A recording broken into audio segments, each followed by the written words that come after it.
नमस्कार दोस्तों, हार्दिक स्वागत है आप सभी का फिर से एक बार हमारे चैनल वास्तविक जानकारी पर। दोस्तों, आप सभी लोग जानते हैं कि 20 नवंबर 2023 को है सोमवार की अष्टमी, जिस दिन का लोग साल भर इंतजार करते हैं कि सोमवार की अष्टमी कब आएगी। और हम भी 31 चावल के दाने वाला उपाय जरूर करेंगे, क्योंकि यही वो एकमात्र ऐसा उपाय है और सबसे बड़ा उपाय है। सोमवार की अष्टमी का जिस उपाय को जो व्यक्ति जिस मनोकामना के साथ में करता है, उसकी वह मनोकामना 1 महीने नहीं, 2 महीने नहीं, 3 महीने के अंदर कभी भी हो जाती है। चाहे वो 1 घंटे बाद, 2 घंटे बाद या 24 घंटे के अंदर। 3 महीने का एक समय है।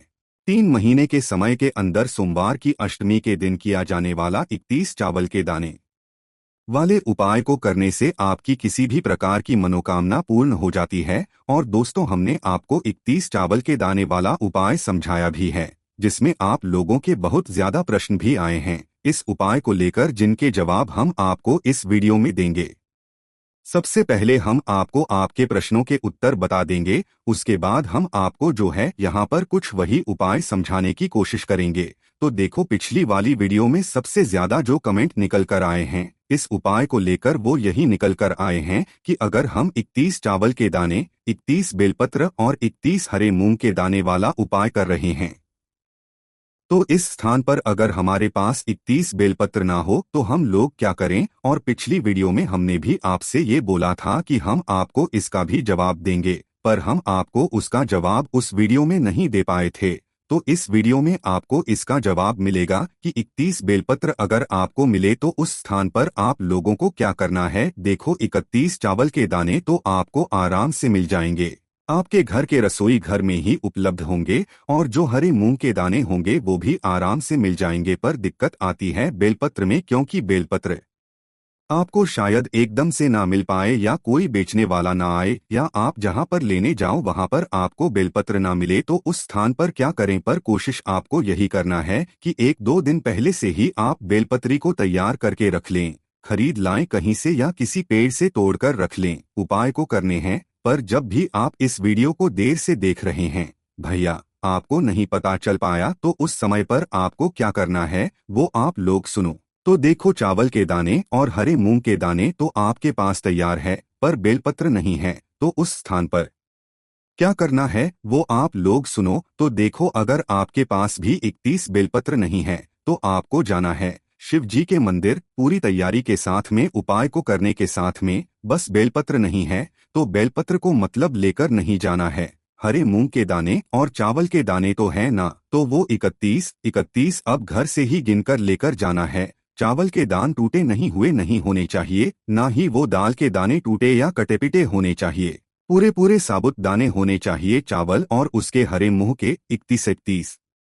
अब रही बात बेलपत्र की, तो बेलपत्र के लिए क्या करेंगे, हो सके तो अपने साथ थोड़ा सा पीला चंदन वगैरह कुछ भी लेकर चले जाना। और जो भी पूजन सामग्री आप करना चाहते हैं भगवान शिव जी की, वो भी लेकर जा सकते हो। तो करना क्या है, देखो, सबसे पहले आप भगवान शिव जी के मंदिर जब पहुंचोगे तो इस उपाय को वैसे तो किया तो चौखट से ही है, पर जब आपके पास बेलपत्री नहीं होंगे तो आपको भगवान शिवजी के मंदिर के अंदर प्रवेश करना पड़ेगा। प्रवेश क्यों करना पड़ेगा, क्योंकि हमारे पास बेलपत्री नहीं है और उपाय में बेलपत्री की बहुत ज्यादा आवश्यकता है। बिना बेलपत्र के उपाय होगा ही नहीं। तो उस स्थान पर आपको क्या करना है, भगवान शिव जी की शिवलिंग के ऊपर जो बेलपत्र समर्पित हो, जो बेलपत्र लोगों द्वारा चढ़ाई गई होना, उसमें से आप 31 बेलपत्र उठा लेना। अच्छी वाली छांट कर उठा लेना, आपको जैसा अच्छा लगे वैसा बेलपत्र उठा लेना। और उठाने के बाद इन बेलपत्र को धो लेना। पहले ऐसा ना हो कि आप सीधा शिवलिंग के पास में गए, 31 बेलपत्र उठाएं और आपने उपाय में प्रयोग कर लें, तो वो मान्य नहीं रहेंगी, क्योंकि वो किसी और के द्वारा चढ़ाई गई हैं। हाँ, अगर आप उन्हीं 31 बेलपत्र को उठाकर उनको धोकर फिर अपने उपाय में प्रयोग करोगे ना, तो वो आपके ही उपाय के बेलपत्र मान्य होंगे। बाकी जिसने भी वो बेलपत्र अपने उपाय के लिए चढ़ाई होंगी उसका भी उपाय काम करेगा, उसमें कोई दिक्कत नहीं है। पर जो उपाय करने वाला है इन 31 बेलपत्रों वो इन बेलपत्रों को धोकर ही उपयोग करे। अब यहाँ पर दूसरा प्रश्न ये आता है कि चलो मंदिर की में जो शिवलिंग है, शिवलिंग के ऊपर भी बेलपत्र नहीं है, क्योंकि कई सारे लोग औषधि के रूप में भी बेलपत्र लेकर जाते हैं, तो बेलपत्र वहां पर उपलब्ध नहीं है। तो उस टाइम पे हम लोग क्या करें? तो उस टाइम पे कोई रास्ता नहीं रहेगा, इसीलिए आप लोग उसी दिन उसी समय पर आप कहीं पर जाइएगा और बेलपत्र किसी से खरीद कर लाइएगा, या तो आप लोगों के पास देखिए रास्ता बचता है जो कि वृक्ष से तोड़ना होता है। ठीक है, तो इसीलिए हम आपसे पहले ही कह रहे हैं, पहले ही उपाय हम आपको समझा रहे हैं अच्छे से, वो भी कि आप बेलपत्र की व्यवस्था पहले ही करके रखें, 2-3 दिन पहले ही करके रख लें।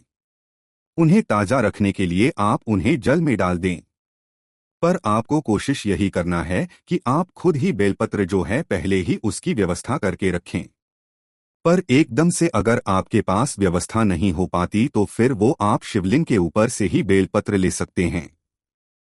पर अगर उस पर भी नहीं मिली तो फिर वहां पर दिक्कत हो जाएगी, क्योंकि बेलपत्र तो जरूरी है इस उपाय में करने के लिए। तो यहाँ पर आप लोग ये बात समझ गए होंगे। अब बहुत सारे लोग ये भी कह रहे हैं कि हम लोग एक लूटा जल या पूजन की लेकर गए हैं, तो पहले क्या हम लोग पूजन नहीं कर सकते क्या? या जो लोग झाड़ू पोछा करते हैं मंदिर में प्रतिदिन, वो लोग क्या पहले झाड़ू पोछा नहीं कर सकते?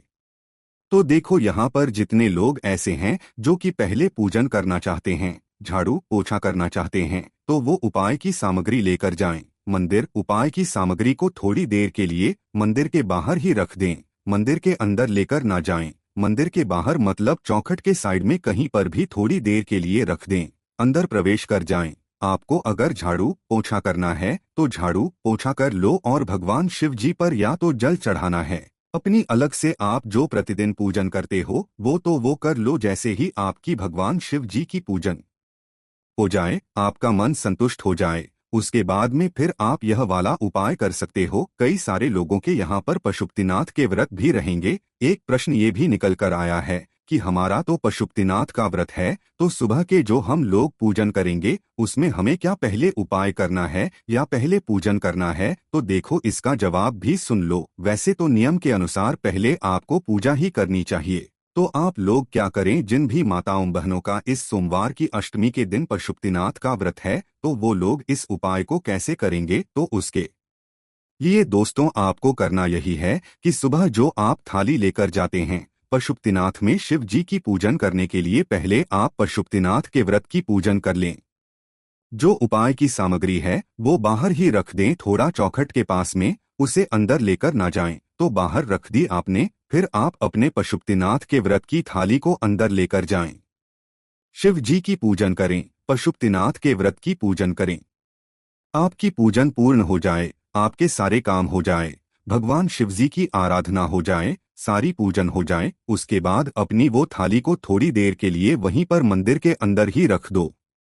इसे बाहर लेकर नहीं आना है, वहीं पर अंदर मंदिर के अंदर ही रख दो। अब आप आओ भगवान शिव जी की चौखट पर या मंदिर के थोड़ा सा बाहर आ जाओ, जहां पर आपने अपने उपाय की सामग्री को रखा हुआ है।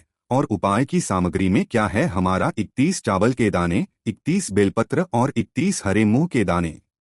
बेलपत्र ना हो तो शिव जी पर से ले लेना पहले ही, उन बेलपत्रों को धोकर उठाकर वापस से बाहर ले आना। उपाय को करने के लिए तीनों सामग्री आपके हाथ में होनी चाहिए। ऐसा ना हो सामग्री आपने अंदर रख दी है, एक बाहर रख दी है, ऐसा ना हो। उपाय को शुरू करो तो तीनों सामग्री आपके हाथ में ही होनी चाहिए। सबसे पहले जो भगवान शिव जी की चौखट होगी, एक वो रास्ता जिस रास्ते से आप भगवान शिव जी के मंदिर के अंदर प्रवेश करते हो, चाहे वो कोई भी रास्ता हो, चौखट एक ही होती है, ज्यादा नहीं होती है। तो जिस रास्ते से आप रोज मंदिर के अंदर प्रवेश करते हो वो वाली भगवान शिव जी की चौखट देख लेना। उस चौखट के राइट साइड या लेफ्ट साइड कोई दिक्कत नहीं है, राइट साइड या उल्टे हाथ पर भी चढ़ाओगे तो भी दिक्कत नहीं है, हाथ पर चढ़ाओगे तो भी दिक्कत नहीं है। क्या चढ़ाना है? यहाँ पर सबसे पहले आपको 31 चावल के दाने चढ़ाना है।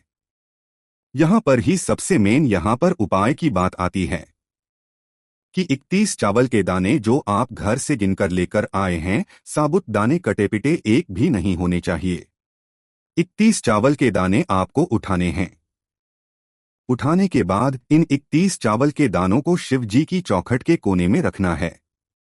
उल्टे हाथ पर रख रहे हो तो कोने में रखो, सीधे हाथ पर रख रहे हो तो भी कोने में रखो। बीचों बीच चावल के दाने मत रखना, किसी के पैरों में वो दाने ना आए। तो कोने में रखकर जब आप ये चावल के दाने 31 चावल के दाने शिवजी के चौखट पर रख रहे हो, उस समय आंखें बंद करके एक बार अपनी वह मनोकामना बोल देना जिस मनोकामना के लिए आप यह वाला उपाय कर रहे हो। एक बार बोल देना बस। उसके बाद में आप मंदिर के अंदर प्रवेश कर जाना। मंदिर के अंदर जैसे ही प्रवेश करोगे ना आप लोग, तो आपको सीधा भगवान शिवजी के पास में नहीं जाना है। भगवान शिव जी के सामने जो नंदी बाबा बैठे हुए हों, उन नंदी बाबा के पास में आकर आप लोगों को रुक जाना है।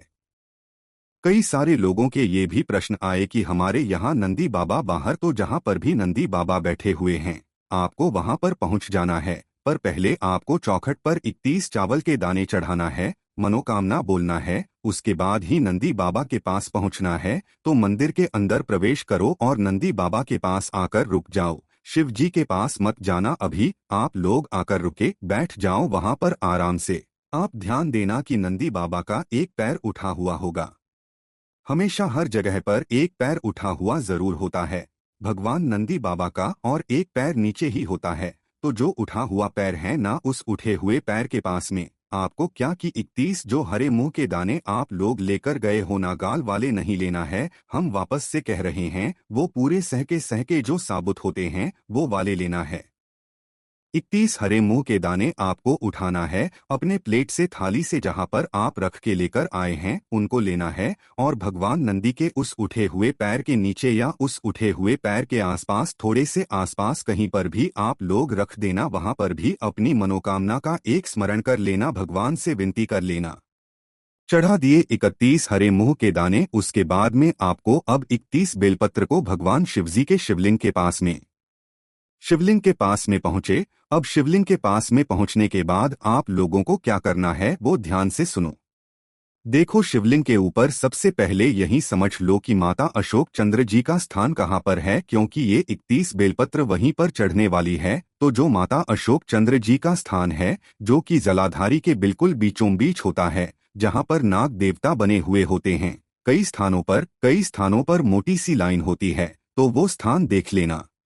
और अपनी इन 31 बेलपत्र पर चाहो तो बीच पत्ती पर थोड़ा सा पीले चंदन का एक एक टीका भी आप लोग लगा सकते हो, या कोई भी एक स्वरूप बना सकते हो। बस पीले चंदन का भाग चाहो तो लगा सकते हो, अन्यथा कोई दिक्कत नहीं है। ठीक है, तो आपको करना क्या है, ये 31 बेलपत्र एक एक करके श्री शिवाय बोलकर आपको वहां पर चढ़ाते जाना है। एक एक करके चढ़ाना, पंडित जी ने यहाँ पर बताया हुआ है, एक साथ मत चढ़ाना। ठीक है, तो ध्यान ये रखना है आप लोगों को बेलपत्र चढ़ाते समय बेलपत्र की जो डंडी होगी, पीछे की जो डंडी होगी ना, उस डंडी का भाग कहाँ पर होना चाहिए, सामने की तरफ। मतलब कि जो जलाधारी है, जलाधारी से जब जल नीचे गिरता है, जिस तरफ जल नीचे गिरता है ना, उस तरफ आप लोगों को जो है ये बेलपत्र की डंडी करना है। मतलब जलाधारी की तरफ करना है, जहां से जल बहता हुआ जाता है और नीचे गिरता है, उस तरफ डंडी का भाग होना चाहिए, और बीच वाली बड़ी पत्ती का भाग शिवलिंग की तरफ होना चाहिए।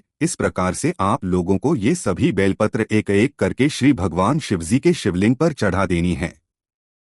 अब शिवलिंग यहाँ पर ये बेलपत्र जैसे आप हमेशा से चढ़ाते आए हैं माता जी स्थान पर या जलाधारी पर, वैसे ही इन बेलपत्र को भी चढ़ाना है। जैसे शिवलिंग पर हैं वैसे ही आप लोगों को शिवलिंग पर चढ़ाना है। हालांकि इस उपाय में शिवलिंग पर बेलपत्र नहीं चढ़ाना है, मात्र माता जी वाले स्थान पर चढ़ाना है। जैसे चढ़ाते आ रहे हो वैसे ही चढ़ाना है। और इसके बाद में दोस्तों, क्या हम लोग एक उपाय के साथ में और भी उपाय कर सकते हैं?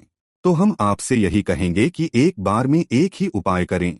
सुबह एक उपाय कर लें, शाम को एक उपाय कर लें, इससे ज्यादा ना करें। नहीं तो फिर उपाय काम ही नहीं करते। उपाय को करने का समय क्या है? सुबह का समय है। वीडियो पूरा देखेंगे तो आपको सारी जानकारी मिल जाएगी। बाकी हमने आपको प्रश्नों के उत्तर दे दिए हैं।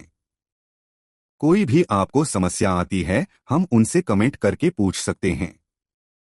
श्री शिवाय नमस्तुभ्यम। हर हर महादेव। ओम नमः